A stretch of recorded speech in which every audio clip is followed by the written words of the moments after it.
Live streamed. Got it. All right.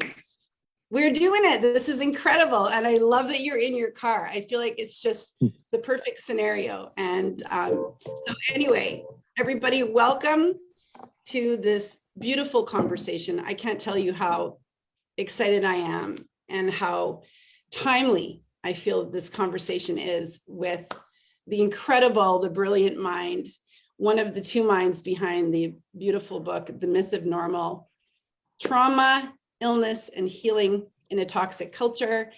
This book came out September 13th, and it has taken... I just remembered I had a copy in my car. It has taken the world by storm, and I have been talking about this book with so many people and just the vitality and the importance of it. So Daniel, thank you so much for taking time this morning in your super busy schedule to join us for this beautiful conversation. Truly it's really my pleasure. It's really my pleasure. Thanks so much for inviting me and for that warm welcome, Matt. Oh, well, of course. And you know, this morning I was making my morning coffee and I was listening to the Audible because I'm both reading and listening. And it's so amazing. I love the way that you're reading this book. It just is incredible to have your voice and your touch, right, in the book.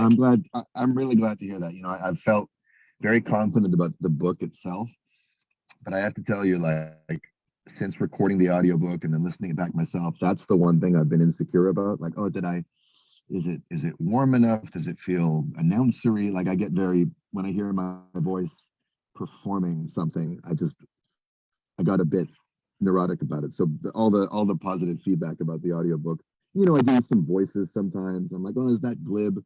How's that gonna come off? So, you know, writing the book with my dad, I experienced him being insecure a lot, and I didn't get to experience that myself until I put my voice on the line, but I've been getting a lot of very good feedback, so I'm glad to hear. Okay, well, I have to tell you something. So this morning, as I was listening, I was giggling at your Russell Brand accent, and I was like, "That's actually really good. That's impressive." Yeah, I did okay with that one. I'm glad. I know that your theater background probably not like I've listened to a lot of audibles, and your reading of this book is clearly coming from an expert voice because, first of all, it's really engaging. Just please set down any of the insecurities, even though I know that won't matter that I say that, but no, it will. Your proficiency and your care and your, you know, the fun little things that you do, like put an accent on it. Like, it's just great. Anyway, so thank you for making this this book. It's a large book. It's 18 hours of Audible. You know, you're not droning through it. You make it actually quite magical to listen to. And I know that a lot of the women in my community have chosen to both purchase the book and have the Audible because of I'm glad to hear it. Yeah, I didn't really think about the size of it until, to my delight and total surprise, the audiobook ended up #2 on the New York Times bestseller list of audiobooks, right ahead of Matthew McConaughey's book that he narrates himself. And so I took a look at like the lengths, you know. Yeah. This book is like 6 hours. Most of the books surrounding me on the list are 6 hours. I'm like, The Myth of Normal, read by Daniel Mete, 18 hours and 3 minutes. I'm like, wow. What does that tell you? What does that tell you? It's a marathon. Well, it's for your buck, I'll tell you that much. Well, I'm sure that was quite a project to record. I mean, I know this is like not even on topic, but I think this is fascinating. So when you record a book that's 18 hours long and you're journeying through and you've got like 3/4 of the way through a chapter and then something happens and you screw up or, you know, I don't know, things happen because I've recordings. Do you have to start over or did they actually No. Okay. Look, I screwed up on every page. Because, you know, these are long sentences. Yeah. Sometimes you get the emphasis wrong and it changes the meaning of it. Sometimes you mispronounce something. Sometimes your soft palate or your tongue just gives out. Sometimes you get a squeak, you know, all of a sudden you sound like a teenage boy. Any of it, you just stop, you redo it, and then someone very patient in post-production goes through and edits it together. I've actually done editing in the past, and you have to really listen closely and make sure that so it sounds like one take. It is very much not one take, Right. It which really makes it a lot does sound easier to do. like Yeah, yeah. yeah, that's the oral illusion, Right. AURAL illusion. It's Yeah, all an illusion. Anyway, speaking of illusions, we're going to get into the beautiful conversation about the illusion of addiction and all kinds of things that are prominent themes in this book. But I wanted to first properly introduce you because there's actually a whole side of your work that I feel is so interesting and also quite different than what people might think. And so I want to introduce you properly before we move into the conversation. And so, because I'm never going to remember this, I don't normally read bios, but I need to read this because it's just, it's pretty amazing. So Daniel is an award-winning Brooklyn-based lyricist and composer for musical theater. See, this is really incredible. I love this. With his father, Gabor Mate, he is the co-author of the recently published book, The Myth of Normal. Everybody, please pick this book up. It's just beautiful. And the forthcoming Hello Again, a fresh start for parents and their adult children based on the popular workshop of the same name. He also hosts a YouTube program called Lyrics to Go and runs the world's only mental chiropractic service. Okay, there's so much there that I would love to just touch on for a moment. So I think I'm going to go backwards because I really want people to know you. And this book, although I know so much of the research and the 35 or something plus years of experience with your father, I know that he's the research behind this. But you're actually, because I've been watching Hello Again, and I'm very familiar with the work that you've been doing together, you're very much a part of his story. And I also feel like probably one of the driving forces behind the vitality and the importance of this work. Maybe for him, I'm just making a bit of a, but when parenthood impacts your children, you want to know more, right? And so and then just on the level of as a collaborator, he was struggling to write this book when I came aboard, and I helped encourage him, and then also stylistically, I brought something fresh to the table, something younger, something a bit more au courant, a bit more, and whatever else I could do as a, the songwriter skills of making the language hopefully pop a bit, and then I did contribute my own ideas as well. But you're right, the research, the thesis of the book, the body of work it's based on, all the interviews or most of them, and just the general argument of the book. It's his magnum opus. It's his life's work, and I was just there to help midwife it along. But I truly feel that your contribution has made this book readable to a level maybe where some people might have found it daunting. It's just because it is such a huge body of work. I remember I was listening, and the reason I'm saying this is because I was listening to an interview recently. I can't remember if it was you talking about it or your father, but the fact that you came in and said, let's make this readable for everybody, so that it can really land with somebody who's maybe not familiar with this kind of language. And I love that you said you brought in a youthfulness and kind of a new voice to work that's actually important for all of us. Yeah, so that was very much a focus of mine, a passion. I felt that this book, of all of his books, it's not just about one specific topic or one specific affliction. He's written about a lot of sort of more focused, specific topics. This is about the world. This is about the world we are all living in, and whether we're, if we're not struggling with autoimmune disease, we know someone who is, that we really care about. If we're not ourselves, obviously addicted to something, A, we probably know someone who is, and B, we are low-key addicted to a lot of things, as the book makes clear in terms of the show of hands chapter, which is, I think, right after the Russell Brand one you mentioned, where my dad presents a definition of addiction that is a very, very big tent. If we're not dealing with mental illness, we know someone who is. Most families, it's touched someone. So physical, mental illness, addiction, and just general stress and alienation, and just, or even just looking around the world and being like, what the hell is going on? The culture and the moment has really caught up with this material. And what's interesting is that he was trying to write it 10 years ago, and he just couldn't get his head around such a big topic. And it's a good thing too that it took this long, Right. because drop even we were supposed to drop this, I think would have been 2020 or something, or 2021. Any moment previous to this one would not have been nearly as ripe. People would have not have been as hungry for this material or as ready to integrate it. People have really come around to see that Western medicine has some serious deficiencies for all of its miracles. People are hungry to talk about their actual lives and to connect the dots between how they've lived and how they're doing.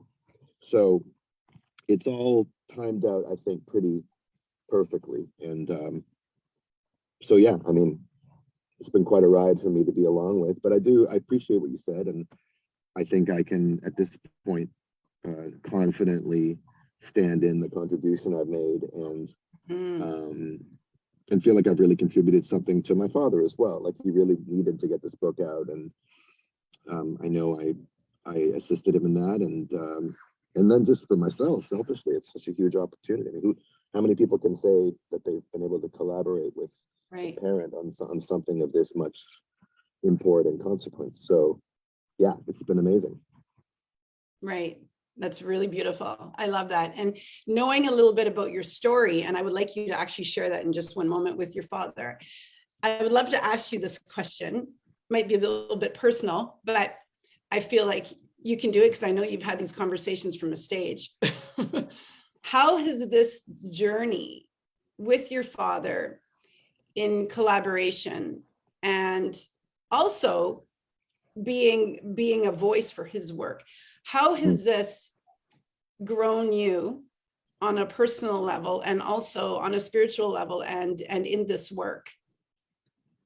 Yeah, well, I'd say a few things about that. It's grown me, and it's required that I grow, which are two slightly different things.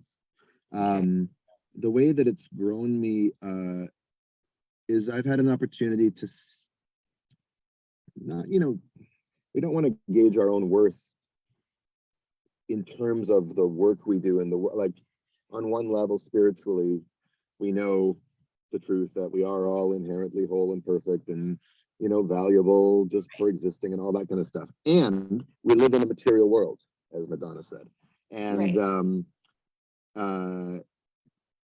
and there's something about doing work in the world that gives us a sense of self. It's a basic human need, is to do meaningful work, to create meaning, to connect with others, to have some impact on life. I think most of us feel that, that's an important facet of whether it's the work we get paid for or some other kind of work. And, as a musical theater writer, most of the creative work that I've done in my adult lifetime has been done in the face of no guarantee, and in fact, high likelihood that it won't see the light of day anytime soon. I mean, musical theater, you just don't, they say on Broadway, you can make a killing, but you can't make a living. Until you get to the level of, Lin-Manuel Miranda or whoever else, people are not beating down my door to be like, hey, we want you to write a show, and we're going to pay you to do it, and it's going to happen. It's not how it works. Right. No, you toil away at something because you love it, and then you figure out, okay, where are we going to do this? Who wants to do it? Who wants to invest in it? All that kind of stuff. So all of that has been artistically satisfying. It hasn't given me much experience of like the moment where the artistic rubber meets the commercial road, and experiencing it, connecting with a wide audience, and some part of me has always been craving that. So to do work that I knew from the start was going to land with an audience, because there was a book contract. That's how the book world works. Right. And because my dad has some cachet, people are anticipating his next book. gave me a sense of it was a boost to my self-esteem. There's no other way to put it. And I think it's important not to overplay these spiritual truisms Right. this sort of the spiritual bypass of living in the human world. Yeah. Sometimes we need that. We need a taste of victory. And I'm in my mid 40s, approaching my late 40s, and it was really, really nice to work on something that has legs. Yeah. And that made me take myself seriously as a creative artist. And then there's the relationship, the collaborative relationship with my father, and that's a whole other ball of wax. Right. Um, from everything from asserting myself within the collaboration. Well, first of all, just feeling worthy of it and like getting over my, the constant nagging neurosis in my head is coattails. I'm riding on his tailwinds. Um, and that somehow it's sort of an asterisk, because it's nepotism or something. It is and it isn't. I definitely got the gig because I'm his son, but I also got the gig because no one else in the world could have done it. That's right. So it's Yeah. like, and what's cool about that is I actually had to square that circle and realize the two things are not in opposition. I am his son. That's just how it is. That's my fate, and it's a good fate in many ways, and it's a Right. complicated fate in many ways. But I love the author and podcaster Michael Mead, who's a sort of a mythologist. He studies the Living Myth podcast. I think he has a book called Fate and Destiny, and he distinguishes the two. Fate is the cards you're dealt, and then there's the twist of fate, which points you towards some destiny that transcends and resolves the fate somehow. That the seeming contradictions in it become Magic. unified. They're no longer in Right. opposition. And so this need to be myself and the fact that I am genetically and historically and emotionally tied to this very public figure and this very complicated and powerful and charismatic and brilliant man has always throughout my life been a contradiction because I've resisted it. How can I be myself if I'm in his shadow? When I was 9 years old, I think I said to him literally in these words, I don't know where you end and I begin. And Wow. in writing this book, that no longer that has become a non-issue Right. because in some ways there is no there is no separation, and in a whole lot of ways there is, because I'm very clear on what I did on this book and what he did, and that we are two very connected people who came together and did something, and we could only do it if we each stood in our individual gifts and softened our boundaries between each other and learned to collaborate. And as a musical theater writer, coming back to that, I have some skill at collaborating. You have to really work with others. You have to play well with others. It's a big sandbox. So that's been good growth. And then to the other side of what I said, it's required that I grow. To do this, I've had to really um, be responsible for my own healing, meaning that I'm going to get, I got triggered a lot while writing this. Very, very triggering. Mm. Um, uh, because here I am working closely with the same human being of whom I was terrified when I was a child, the same human being whose approval I came into the world needing and I became desperate to get. And I developed all these coping mechanisms to try and secure, and I got it, but only inconsistently. And that's left me with all these kinds of complexes and stuff. So here I am now in relationship with him. Now, on the one hand, he's not the same person. He's older. He's more mellow. He's done more work on himself. On the other hand, he has the same voice, the same eyes, the same Right. nervous system, the same Right. way of speaking. All the triggers are right there.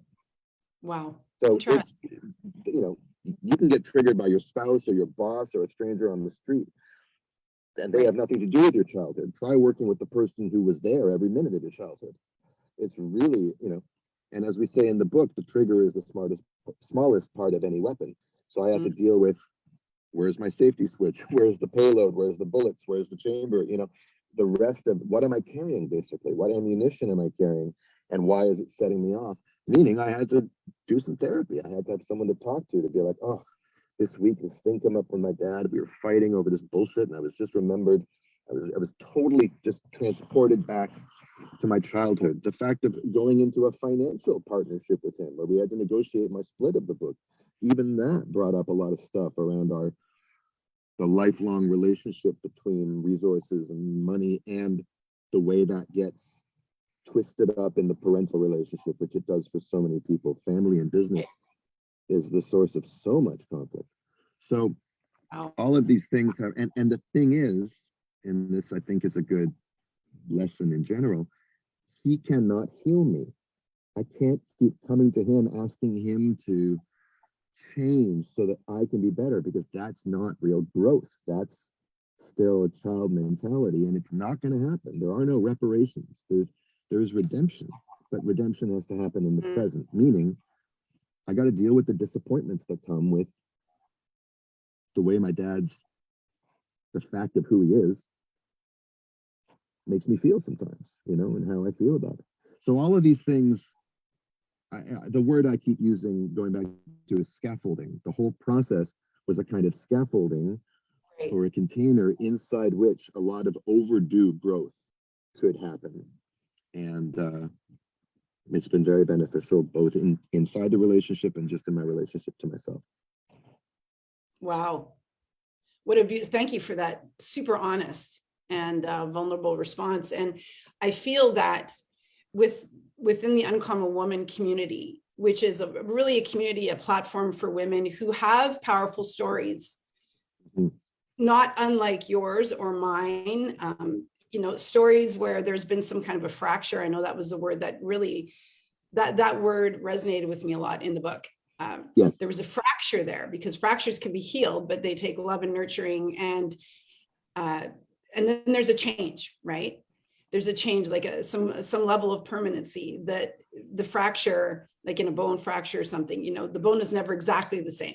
And so I really felt that this book, and even just this conversation that we're having right now, is so relevant to the women in the Uncommon Woman community. And it's one of the reasons I thought it was so vital to bring you in specifically, because the women in this community, for example, have a similar experience. There's a lot of familial, intergenerational pain and trauma.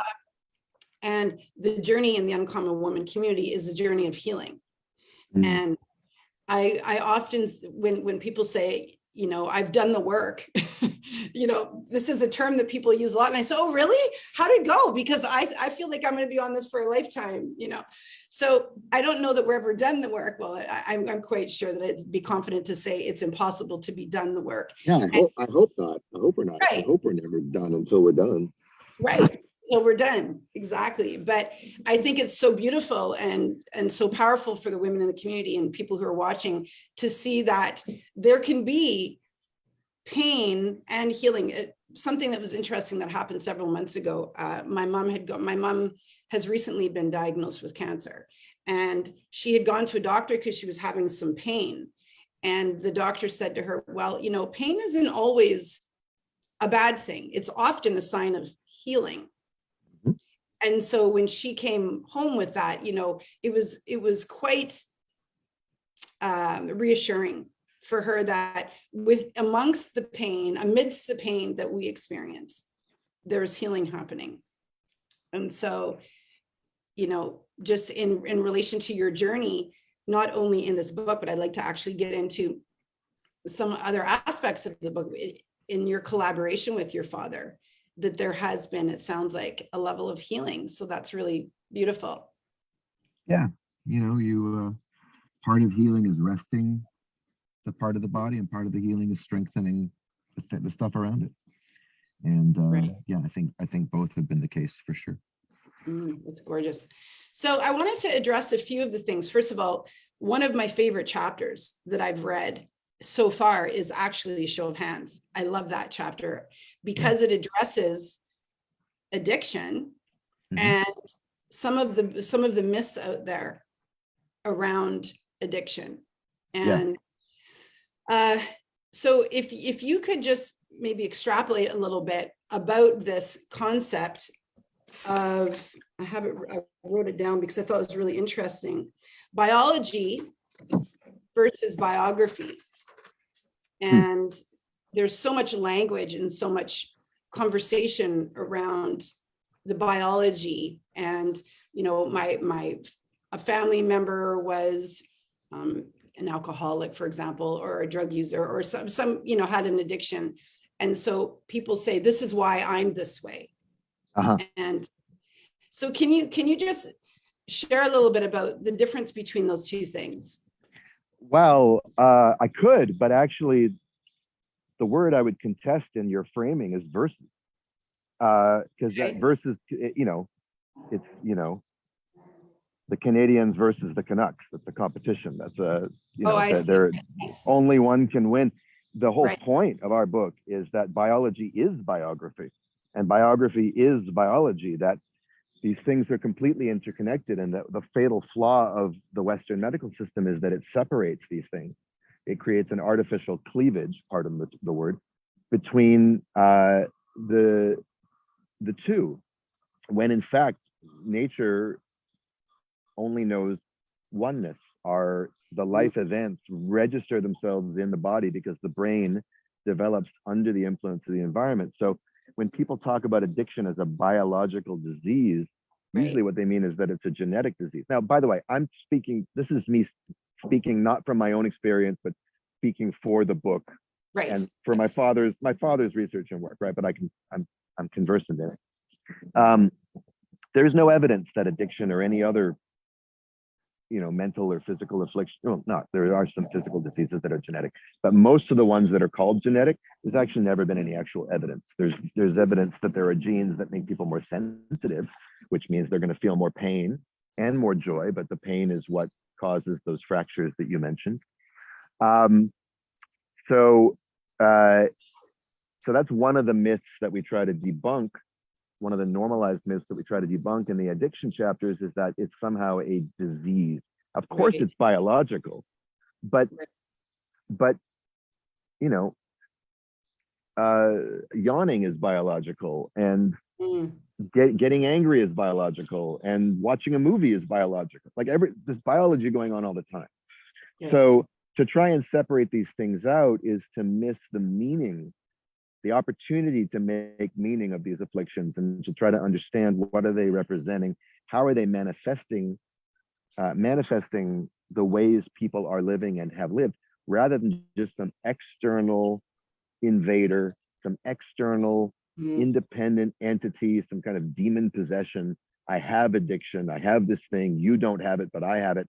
No, addiction is a process. It's a, you know, I think he defines it as a biological, psychological, emotional, hormonal, and spiritual, neurological process. All of those things are happening at once. So, and that, you know, that he has two main mantras when it comes to addiction, which help us get at the connection between what's happening in the body and the body's need for pain relief or stimulation from the outside, whether it's from a drug or from a behavior. And the two questions are not why the addiction, but why the pain? What is it that's being soothed? Where did that come from? What wounds are we carrying that we may be so used to that we don't even think it's pain? Number one. And number two would be, what does the addiction do for you? Rather than looking at it as, oh, it's ruining my life, my disease wants to kill me, which is a 12-step way of framing it. And it may be useful for people to look at it that way, because they really need to actually step outside of it and see it as an external thing for a while. But at the same time, what people will do in 12-step meetings is talk about, man, my disease, you know, being addicted, it made me feel like I was on top of the world. It connected me with other people. It killed the pain. It passed the time. It made me feel normal. And we quote all kinds of, many of them quite famous people in these chapters. And my dad asked them, what did it do for you? So Lena Dunham talked about, it made me feel creative. It put me in the flow. Russell Brand talked about the maternal feeling that he got. Other people talked about, Jamie Lee Curtis talked about that warm feeling in the belly, like when you sink into a hot bath. And, Mhm. quote Keith Richards, one of the chapters is titled after something he said in his autobiography. You go through all these convolutions just not to be you for a few minutes. So Yes. then my Yeah. dad asks the question, or we ask the question, well, who ever heard of a disease that makes, well, Dave Navarro of Jane's Addiction and Red Hot Chili Peppers Yep. says it makes you feel like a human being. Whoever Mm. heard of a disease that makes you more socially confident, gives you a sense of connection to other people, makes you feel motivated, puts you in the creative flow, gives you a warm feeling in the belly, gives you an experience of love that you're craving, and makes you feel like a human being. What kind of disease is that? That's not a disease. That's a coping mechanism. That's an angel, actually. It's a savior. It's just, it exacts a huge cost later in life. But it came along as an effort to solve a problem. The addiction itself is not the problem. The problem is what the addiction is trying to solve.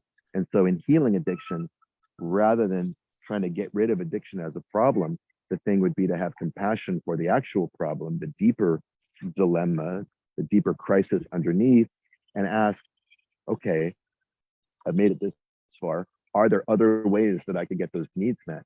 But before I can do that, I have to compassionately acknowledge the pain that I've been in, which itself is a healing thing to do. The denying our pain, pushing it away, just makes it come back with more of a vengeance. It's like this stranger that's urgently knocking on your door and you keep telling it to fuck off, and it just won't. It won't leave you alone. Right. So attention and awareness and curiosity, some acceptance that this is, I grew up this way. Whether I remember it or not, I must have really suffered in my youth in some way. And I'm carrying these wounds. And now I have these behaviors that my system has learned to try and cope with that. And that's not a disease, although it may have features of disease. And it's certainly not a question of bad choices. That's the other myth that we try to puncture about it, which is basically it's all your damn fault. Just say no to drugs. Philosophy that's so rampant in the States and in some sectors of Canadian society too. So to just give people a clearer view of what it is, which is the only way you're going to resolve something. So does that answer your question? I feel like I went to lots of places there.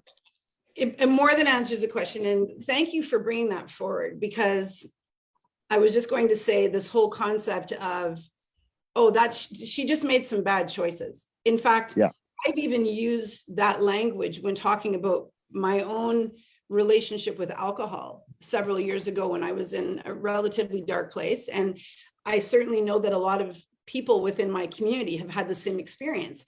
And even when we're speaking of self, and this portion of the book was so powerful for me because I saw myself, Daniel, in this book. And I saw so many of the conversations that I've had with loved ones, and people were sitting around in circles saying, yeah, I've made that same bad decision and here's what happened. But when I reflect on my life, and I know the women in my community have had similar experiences where it was the alcohol or whatever it was that we were using was bringing us something. And I love that list that your dad gave of us, when it was like a warm hug, or, I felt confident, or I was able to walk into a room with my shoulders back, or I felt like I could communicate with people. And I remember when I stopped drinking,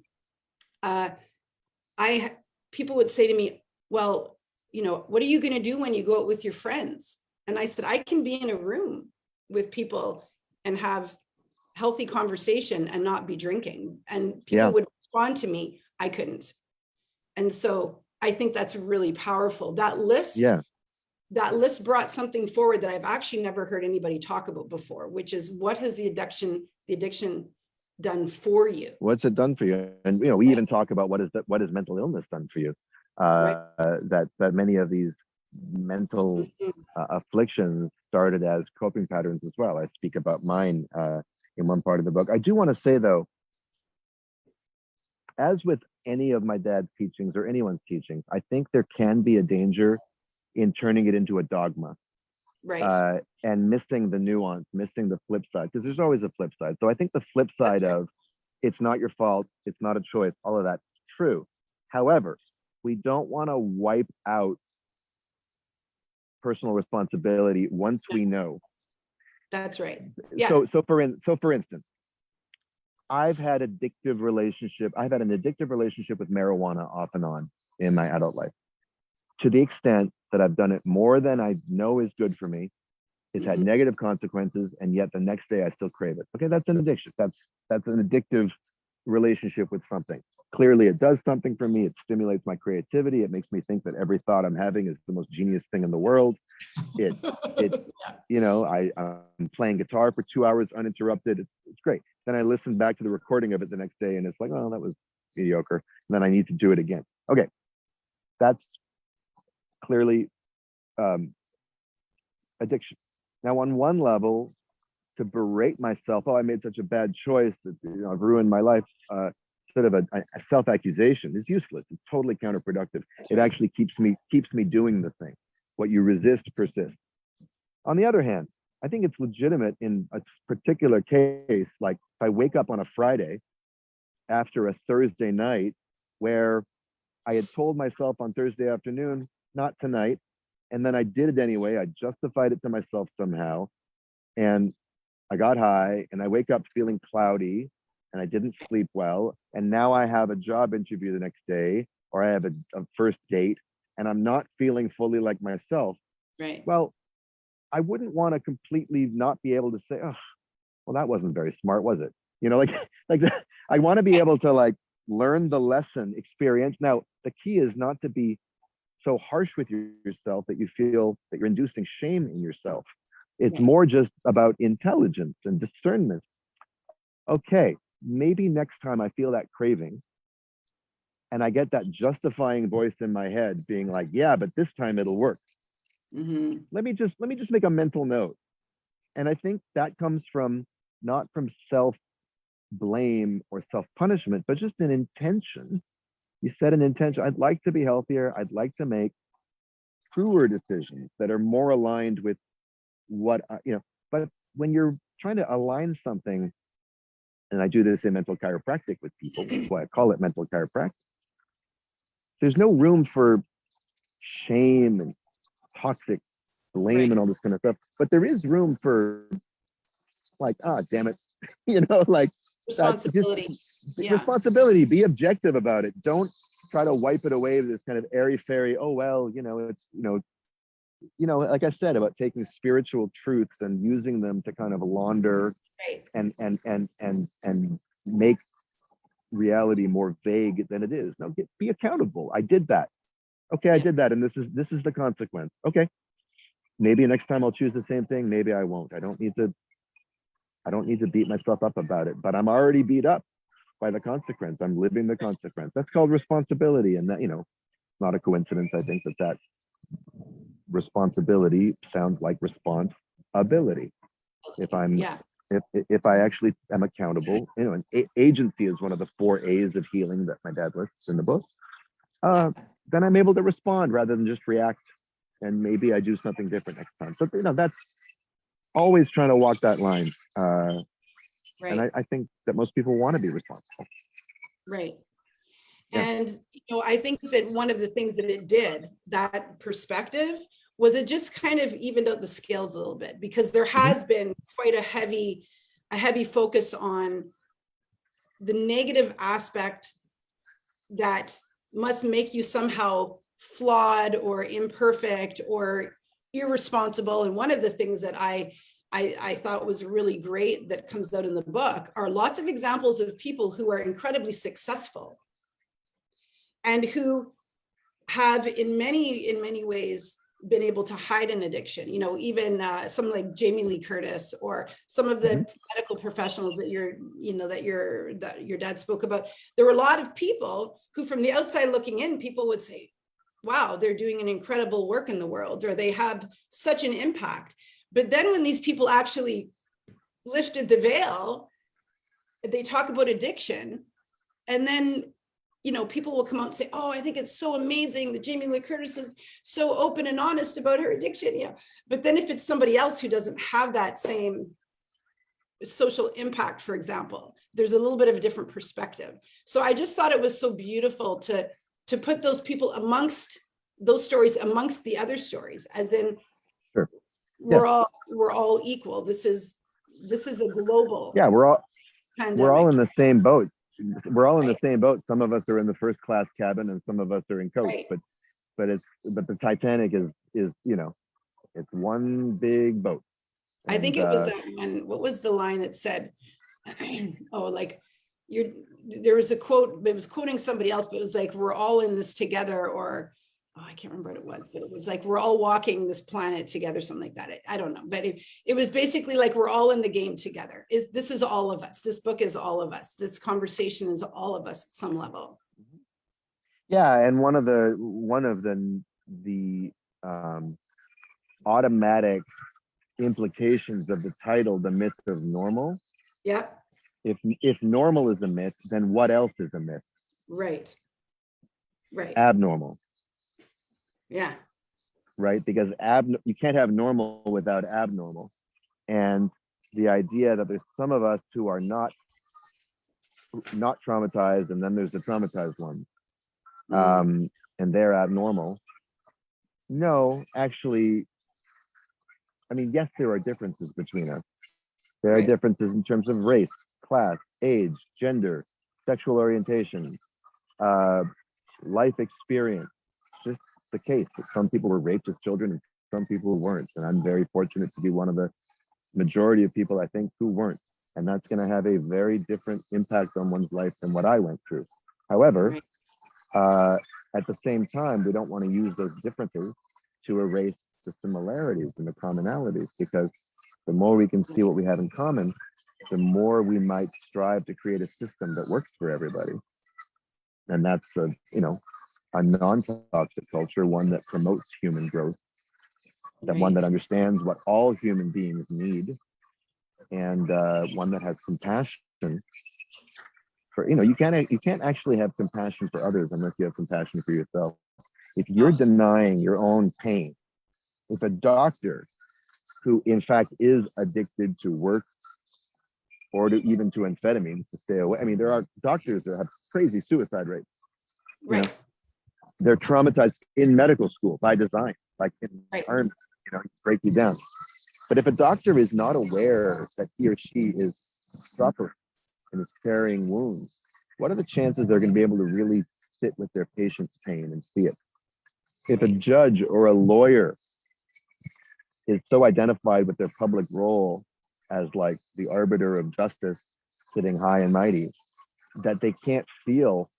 I mean, I've met some lawyers who are some of the most traumatized people I've ever met. Some of these trial lawyers who oh, yeah, they only get paid if their underdog client wins the case against the big bad corporation. These people are really carrying deep wounds, and they've chosen to do something really noble, to be an advocate for the voiceless. But at the same time, if people in the legal profession aren't aware that they themselves are carrying pain, if they're pushing away their own pain, they're much more likely to be cruel and callous and indifferent to other people's pain. Same thing with right, politics, same thing with the education system. So the we're all in the same boat thing is not just some airy fairy, nice yeah, sounding "we are the world" slogan. right. It's actually the key to changing anything, because it just is how it is. I mean, That's right. scientifically, we're all interconnected. And it's unscientific of Western medicine and other institutions to deny that and to try to turn us into the atomized, individualistic, disconnected, alienated units that modern capitalism requires that we be, and requires that we think is normal, in order to Right. keep getting up and going to work every day and not question the system. So the same boat thing, I think, is an important piece of what the book's trying to say. Right. And I feel that's one of the reasons why I feel that this book is going to have like a global impact for a long period of time. It's just the feeling that I get, and it's already showing up, Mm-hmm. because that's truly what the message is, that we're all in Yeah. this together, and there's no shame here. Let's just be curious. Let's have conversations. Like you said, let's be empathetic to one another and Yeah. look at it as a gift that we're able to see this. And Yeah. I would love you actually to share a little bit about big T trauma and little t trauma, and I'll tell you why just quickly. So a lot of the work that I do in the Uncommon Woman is connected to the trauma that women experience.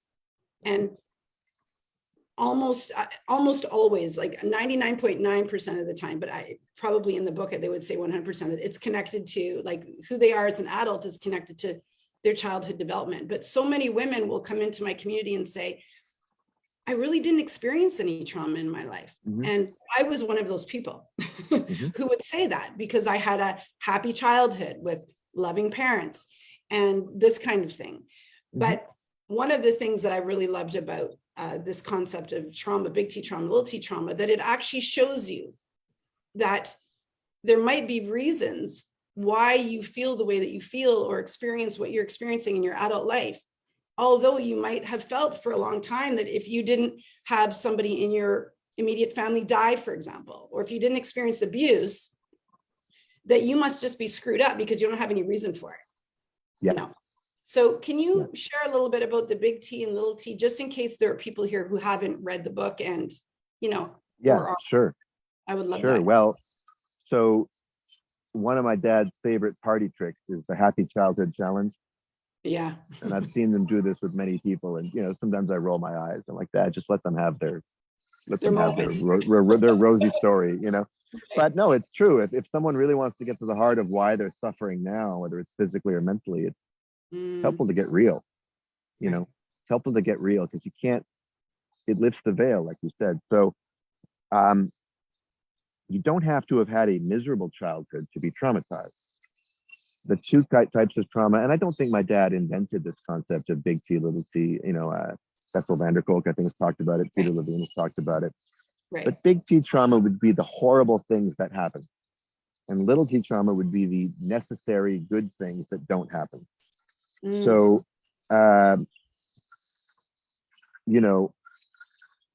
children come into the world with very specific non-negotiable needs in order for them to become their best selves. And we talk about, I'm living my best life, I'm being my best self. Well, kids, like an acorn, has the potential, like this tree right here that I'm looking at, started as a seed, and it was destined, you could say, to become a tree, but only if it was planted in the right environment. If I tried to plant it on this concrete, wouldn't have become a tree. It would have just, So children come into the world needing certain things, and there's a whole. I won't get into all of them, but this chapter's on children's irreducible needs, which the singer Raffi, the children's singer Raffi, is a big advocate for what he calls child honoring, which would be creating a world that understands that kids have these needs and that honors them. And it's not a question of having loving parents or not having loving parents. My parents loved me. They said, I love you a lot of the time. I heard the words. Right. I just didn't find them easy to digest all the time, because they were at odds with my experience. Because a lot of the time they were too stressed to love me as a verb. Right. Not to feel loving feelings. It doesn't matter what the parent feels. That's nice for the parent. What the child needs is to experience and receive the message that they are loved and okay in their totality. All of their emotions, all of their personality traits are lovable, even if the parent doesn't like some of them, even if the parent doesn't know what to do with some of them, which was the case with my parents and me. They often said, you were just too much for us, which, I've always wished they would reframe that as, we were not enough for you. I mean, like, what? It's not my fault. I was born intense. It's not my fault that, and it's not their fault that they were 20 something parents in over their head who had certain rosy expectations of parenthood. But I got the message very early on that my parents cannot handle certain parts of me, that certain parts of me are not as welcome as other parts. So then I emphasize the parts that are welcome, or I start fighting back to try and get the rejected parts. And so it's not a question of them loving me. It's more like I got kind of like, well, you love me, so what? Why are you treating me this way? Right. And then there are parents who are they just do their best, but they're so stressed out that they can't give their child the calm, secure, consistent attention that they need. And they may be stressed out due to current circumstances. Economic stresses are a huge thing. Relationship difficulties are a huge thing. Their own addictive patterns are a huge thing. And the child doesn't know from adult problems. The child can't be like, it seems that I've been born into a situation that's less than optimal. Let me adjust my expectations and get through childhood and then I'll sort it out. But the world, it's a big world and it's not personal. No, the child can't do that. The child, everything is personal. Everything is about me. I'm learning what the world is and who I am in relation to it, in interaction with these all-powerful beings on whom I depend for everything. So little t trauma is when parts of us get fractured or cut off by necessity because there's something about the environment that can't contain them, that can't hold them, that can't welcome them. And that happens through no fault of anyone, but it has big consequences. Right. People end up develop. So if, for instance, people who are dealing with chronic illness and think they had a happy childhood, or people who are dealing with addiction and think they had a happy childhood, you might want to take another look, gently as you need to. It's not about like doing an expose on your parents and being like, turns out they were monsters. You don't have to stop respecting or loving your parents to say, how did I experience it? Never mind what happened. What happened inside of me? When I was sad or scared, who did I turn to? Who could I talk to when I got bullied at school? Many of people will say, nobody, I couldn't. I dealt with it myself. And they think of that as a strength. You know, Hillary Clinton in her, when she accepted the candidacy for the Democratic Party in 2016, they ran this sort of fluff piece, this promo video that Morgan Freeman, the voice of God, narrated, which relays this story of how one day she came home at age 4 being bullied by the kids in the neighborhood. And her mother said, you go back out there and figure out how to deal with those kids. There's no room for cowards in this house. And this was told as an example of inspiring parenting and created the resilient girl boss. Girl power. Yeah. Girl power, you know, feminist icon that we're all supposed to worship. It's really a public celebration of little t trauma.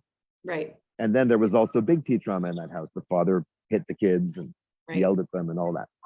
So all of these things can be damaging. And one of the things that it does, among many, particularly for people who are chronically ill, it's been shown that there is a connection, maybe not a causal connection, but a strong correlation between physical chronic autoimmune disease and cancer and the kind of personality traits we might call self-abnegating, the ones that say, I'm okay, I don't want to be a burden, or I have to be nice, or people's needs matter more than my own, or I'm okay, or it's more important what I do in the world than who I am internally. You know, these are coping patterns. We think of them as our personality. We think our personality is who we are, but our personality is built on top of our wounds, really, much of it. It's a combination of our inborn strengths and traits. So for instance, just take an example of me. And in my case, I have never been chronically ill. I've been mentally ill, quote unquote. I've suffered emotionally and mentally and spiritually. So depression, a kind of bipolar tendency, not outright bipolar disease, but somewhere on that spectrum. So in my childhood, my intelligence was highly prized. It was highly celebrated. My parents really responded well when I was smart and precocious. Yeah. And clever. They didn't respond so well when I was out of control, emotional, angry. They also responded well when I was sad and vulnerable in that way, which is interesting. Yeah. They would sort of take pity on me because they felt guilty or anxious and their anxiety. So out of their anxiety for me, not out of their seeing me as a full human being who is capable and that they trust in. You see a child, you know, if you're just compassionate to a child's sadness, you go, wow, you're really sad right now, aren't you?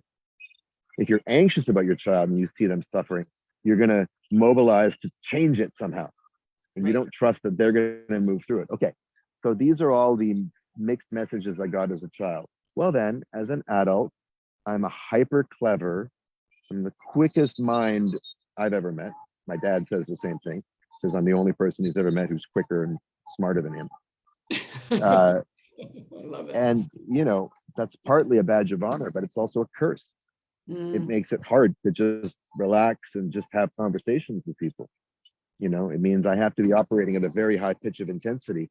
I don't do small talk. And on one level, I don't mind not doing small talk. On the other hand, it's caused a lot of social maladjustment and suffering in my life and loneliness. I'm also someone who, when I'm not operating at that high hypomanic level, I'm depressed and I'm very self-pitying and I want the attention of others. And so my love life has often been a case of either being, you know, super boyfriend, like super seductive, exciting, like just like wowing somebody, or like just like, please take care of me, which is exhausting, you know, and it's going to attract a certain kind of person who's got her own wounds, right? And it doesn't make so. And I could just say, well, that's just my personality. That's how I am. It is my personality, and it's how I am. But is it who I am? I wasn't born that way. Right.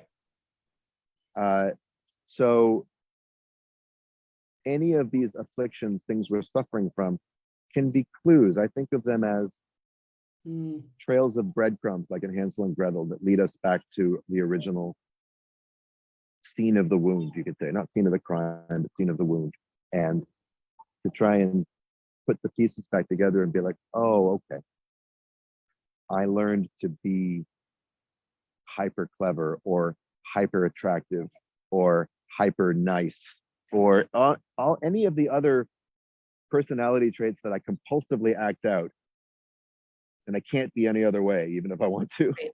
Right. That's a sign that it's cope on some level, you know? That's fascinating. And so a question for somebody who is, okay, let me reframe this. For somebody who is in that seat of, but I don't know why I feel this way. I hear this a lot. You might hear this too.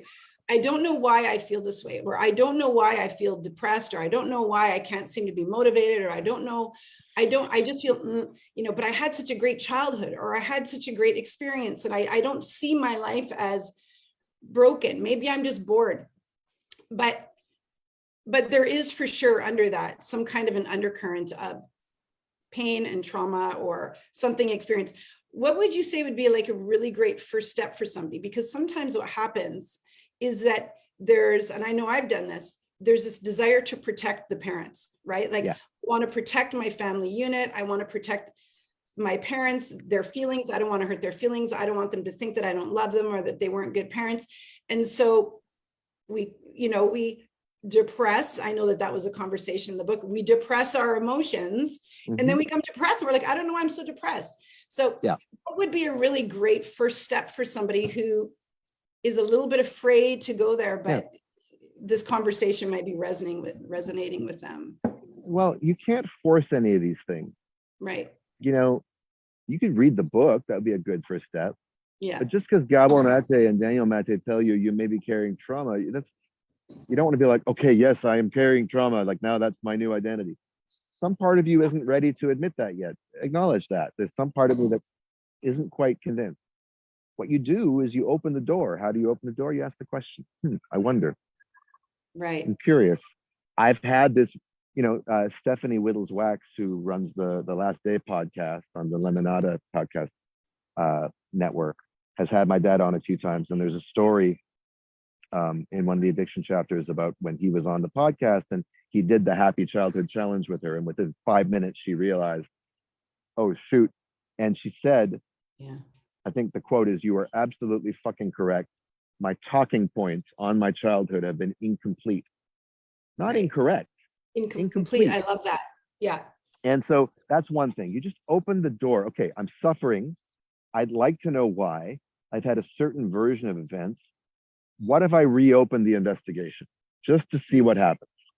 And often just by asking a genuine question, admitting that we don't know, that's the crack that where the light gets in, that Leonard Cohen sang about, right? Yeah. Curiosity, openness, not knowing, acknowledging, I'm nervous to ask this question. And then what form does that nervousness take? The minute I get nervous, I start thinking about protecting my parents. It's like I feel guilty. Okay, well, that's a clue. Why would I Yeah. feel guilty about admitting what my experience was as a child? Why is me having, speaking the sentence, maybe I'm in pain, or maybe I felt wounded as a child, why is that a threat to my parents? If you love your Right. child and something happened and you're confident as a parent, of course you would want them to discover that stuff. So it's often the internalized parent from back then who, since age 2, 3, 4, 5, we've been protecting. Then you ask the question, why would I be protecting my parents? What's the impact on it? Well, if I'm protecting my parents, I'm blaming myself, or I'm just kind of swallowing it. Why would I protect my parents at the expense of my own emotional well-being? And this leads to the chapter on, 2 chapters. One, the mind can do some amazing things, on finding the meaning Right. in mental illness. And then later in the book, in the healing section, and there is a healing section, it's the longest in the book, good news, foes to friends, working with the obstacles to healing. You Yeah. realize that many of these inner tormentors were there to protect you in the Mhm. first place. So why would a child learn to protect their parents? Well, what's the alternative? Like I said, we don't have the alternative to come into the world and say, well, everything is okay. I'm just born into a sub-optimal situation and I'll get through it. We can't say that. So we have 2 choices, and it's not really a choice. One is to say, oh my God, I am born into a scary universe that cannot protect me. Love is not, guaranteed. My parents are incompetent emotionally in some ways. I can't count on them. That's one option. I'm out The of other here. option is, Right. well, but we don't have the I'm out of here. Well, exactly. Right. We can't even, we can barely walk No, or that's right. dress Exactly. ourselves or tie our shoelaces, much less pack a suitcase. Yes, exactly. So the other option is to say, there's something wrong with me and Mhm. I will take care of this. Now, what's the obvious advantage of that? Because if there's something wrong with me, then I can do something about it. Right. If I work hard enough, if I'm smart enough, if I'm clever enough, if I'm cute enough, if I'm nice enough. And Right. then we take it on as our mission in life to be that way. We develop a personality to fulfill those functions. It kind of works. It gets us through childhood, and then we think that's who we are.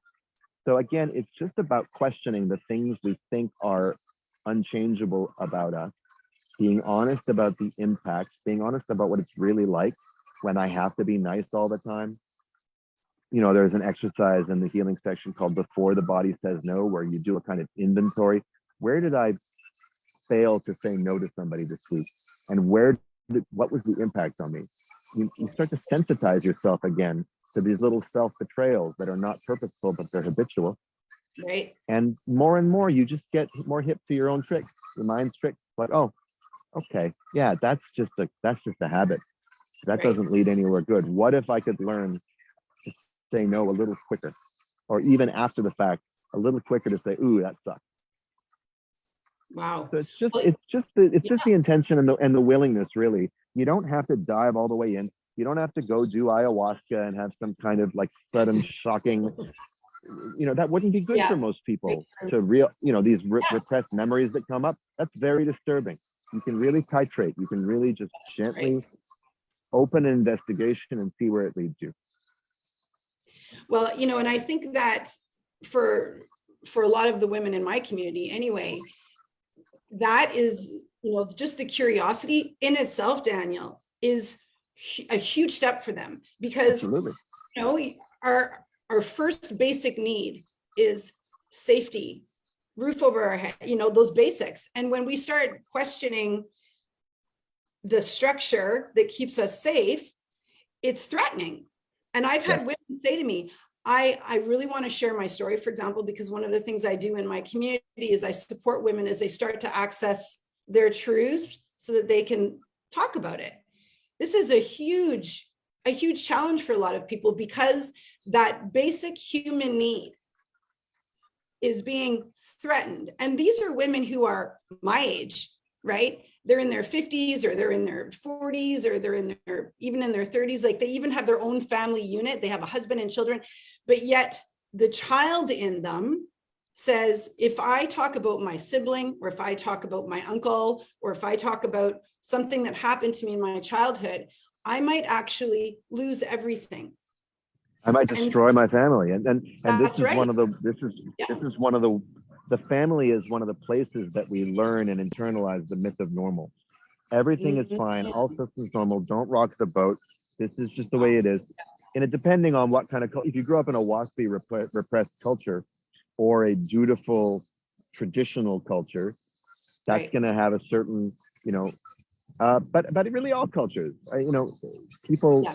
there are families who kind of get through by not looking at things. And, what are the greatest pieces of American theater? Realistic, naturalistic theater, things like Who's Afraid of Virginia Woolf, or more recent shows like August Osage County or The Humans, where we get to see a family completely unraveling, where one little piece of truth comes out, it starts, and it's dangerous. It's dangerous, but ultimately there's something cathartic and healing about it. But I understand that fear of, Right. But again, that's the child taking on the burden of Right. the whole family. And the fact is, you pursuing your healing doesn't mean you have to talk to your family about it. You might. It may mean that you draw some boundaries that people might not understand, and that's a cost to weigh. But the question is, what's the cost you're already paying? Exactly. But you are not. The child thinks they're all powerful and powerless at the same time.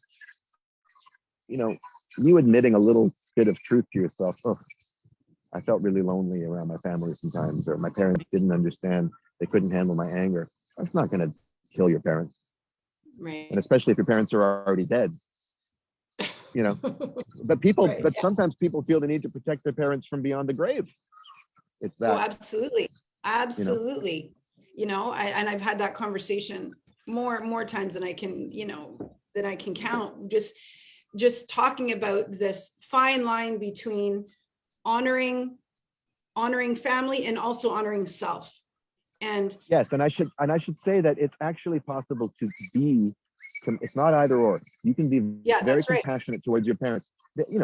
There are people, Eve Ensler, who now goes by V, wrote an amazing book called The Apology, which she wrote in her father's voice as a letter to her dead father, trying his best, again, her channeling him, a conversation he never had with her before he died, an apology to her for the serial rape and abuse and beating and psychological torture, and him trying to explain himself and trying to be accountable. And it's not a perfect apology. It's an incredible work of emotional imagination and compassionate imagination. She doesn't let him off the hook, but it's written with a kind of desire to understand what was going on in him. At the same time, she honors, I was violated beyond what any human being should be able to stand, and I don't even want to carry on his name, so I'm changing my name. She's honoring herself. In fact, she's honoring herself by trying to understand that my father was a human being who really did me wrong.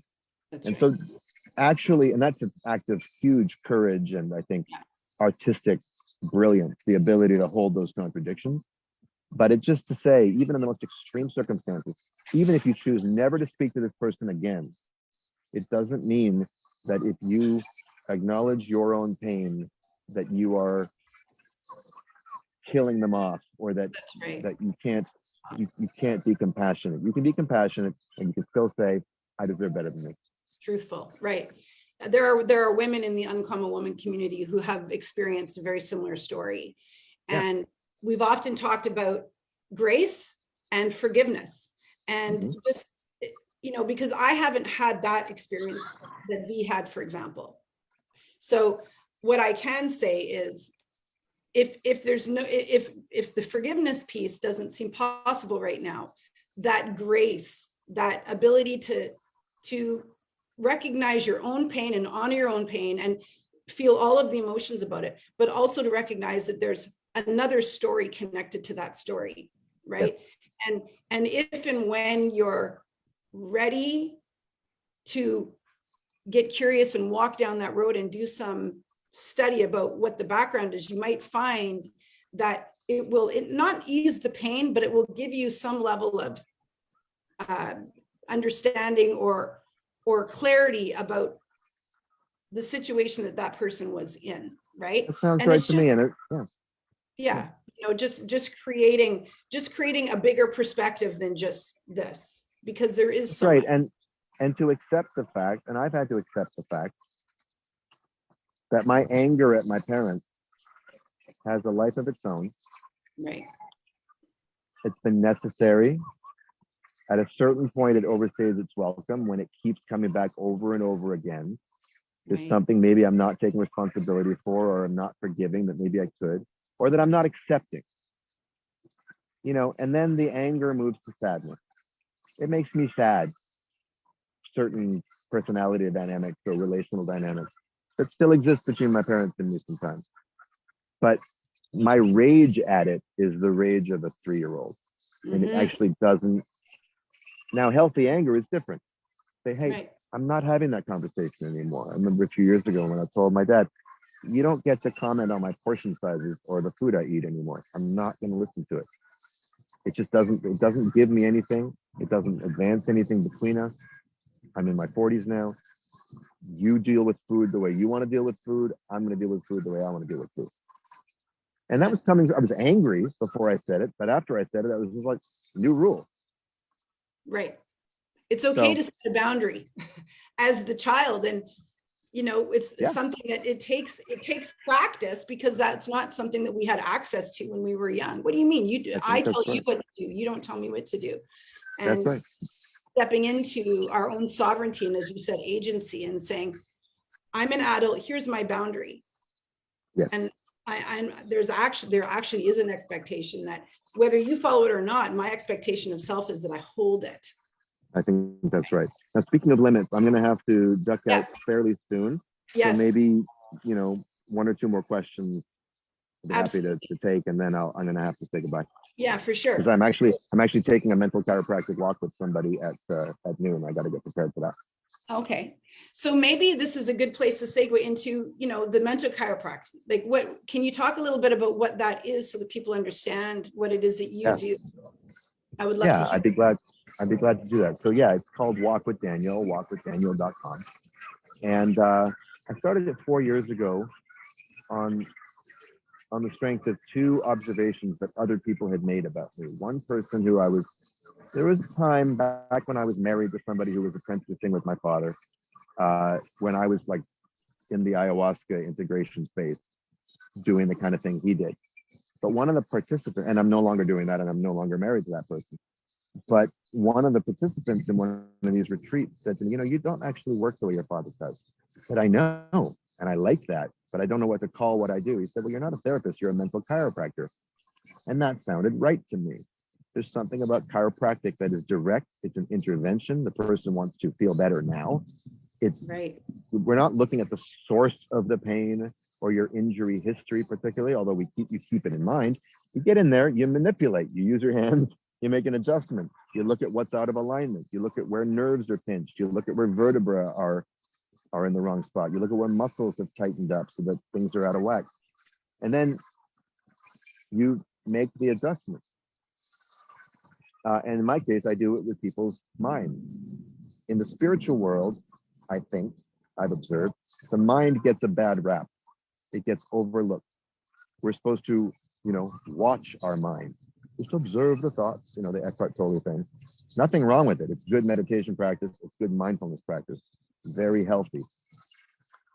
And we're told, well, your mind isn't your friend. It's the monkey mind and all that. Well, whether it's your friend or not, it's your companion. It's going to be with you all the time. And it's completely affecting the way you interpret your world. You can go do a 10-day Vipassana retreat and come back much more mindful and much more spacious. But if you're still looking at situations through the same faulty lens, the same biased lens, you're going to perceive them the same. You're going to feel similar about them, and you're going to react differently.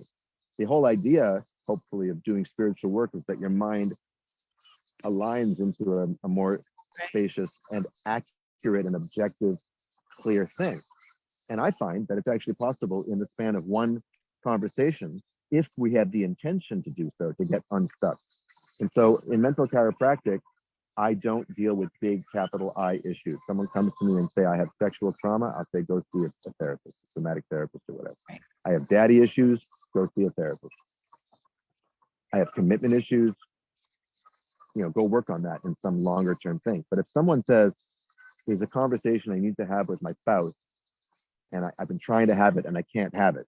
Well, that's a specific example of the commitment issues rearing their head. When the moles, in the whack-a-mole game, when they rear their head up, we can deal with that in mental chiropractic. So that's one aspect, dealing with a specific stuck point in your life right now that you actually can form an intention. I would like to get unstuck, and that's more complicated than it sounds, or not as easy as it sounds, because the fact is, good news, bad news, whenever we've been stuck at something for a while, there's a part of us that's perfectly content to stay stuck. Our intentions are at cross purposes. Part of us wants to be free, part of us wants to be comfortable. You can't be both. You got to face something uncomfortable. So that's the first part. And then briefly, the second part is that I do it while walking with people. And that happened because I was taking a walk with a friend and doing a mental chiropractic conversation, and something shifted for him, and he saw the situation in a new way. And he said to me, hey, Daniel, you're really good at walking with people. And I realized it's something I really like about walking. If I could have, I would have done this conversation while walking, but I didn't want to trip. Because I think most clearly when I'm walking, my body is engaged. My perspective is literally changing with every moment. I'm seeing new things. And I find that the same is true for the people I walk with, that if they're feeling stuck, the best thing to do is get outside and walk, rain or shine. So if people are in the same city as me, then we do it in person, but that rarely happens. And I've got clients all over the world, from Africa to Europe to Asia to North America, Australia, I mean, really every continent I've walked with people on. And we do it by Zoom audio or phone. And we just take a walk of a certain length with an intention to get unstuck. And I'm like a dog on a bone. I'm not the gentle, patient, compassionate inquiry, Dr. Mate. Let's sit with your trauma and very gently go back to your childhood. And, I assume you're traumatized. I know you're traumatized because I am. It's fine. We'll factor that into the mix. But what we're doing today is we're getting unstuck. So it's not for everybody, and it's not for every situation. But I love that. Many people, when they contact me saying, this is exactly what I've been looking for. I'm sick of therapy. I'm sick of sticking around. I'm sick of sitting around and having someone patiently listen to me tell the same story over and over again. I want someone to interrupt me and say, shut the fuck up. What do you want now? And that's kind of what I do. Disrupt with a sense of humor, with gentleness, with compassion. But like, enough already. Come on, let's do something. And I love that. And it's not that I'm intolerant or judgmental. It's more like, I can tell if you really want to get unstuck, I want that for you. And I will be your personal trainer at that for the next hour and a half. And I'm hoping that when I walk with somebody, I won't have to see them next week. If they want to come back a few weeks later, because I want it to last. I want it to have had, if I'm doing what I'm supposed to be doing, that one session is complete in itself. We don't need a sequel. The person can come back at a later date if they're stuck with something else. If they run into new difficulties, that's great. But that's the gist of it. And I really enjoy it. And now that the book is out, I'm getting to do it a lot more. So I was just going to say, so people can, although you like to do the walk in person, people can actually walk with you via phone or Zoom or whatever. So this is something that anybody can contact you about. I love this. I think this is amazing. And so I'll make sure that Shannon drops the link for that below so that people can contact you and if it works. And if they want to check it out, if they're not sure, if they want to ask me questions about their particular situation, we do a free 15-minute call on Zoom video. We get to meet each other, get to see if it's a fit. And it isn't always a fit. And I'll tell you honestly, if I think I can't help you, because I'm not interested in taking your time and money and just not being able to deliver what I only do it because I enjoy it, quite frankly. It's not altruism. I mean, it is. I like seeing people get free, but I get a kick out of it. It's fun, and it gets me out of my head. It gets me away from the piano and the lyric pad where I'm self-absorbed in my art and get connected to others. So if the whole point is to have some fun with it, even if the situation you're coming in for is the farthest thing from fun.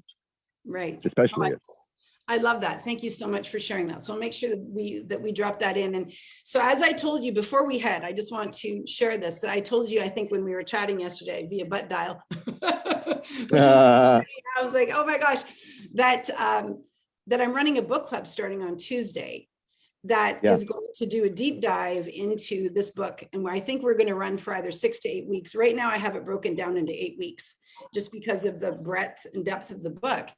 And the actual book study itself is a fundraiser for a little tiny after hours day school in Acumal, Mexico, which is full of children who are living in poverty, children who have, you know, in some cases one parent, but lots of trauma, lots of stuff going on there.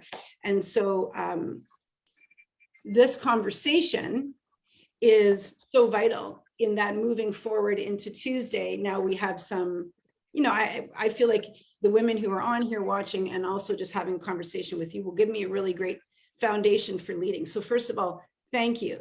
It wasn't even, it was quite accidental that you booked on the Friday before the Tuesday, but of course it wasn't really an accident. It was all different times. And I'm going to be doing a book. I'm going to draw a name really quick while you're here. And then what I'm doing is I'm going to actually send whoever wins this book, I'm going to send them the book. And I just want you to be on for this. So I'm just going to pull a name. Really quick.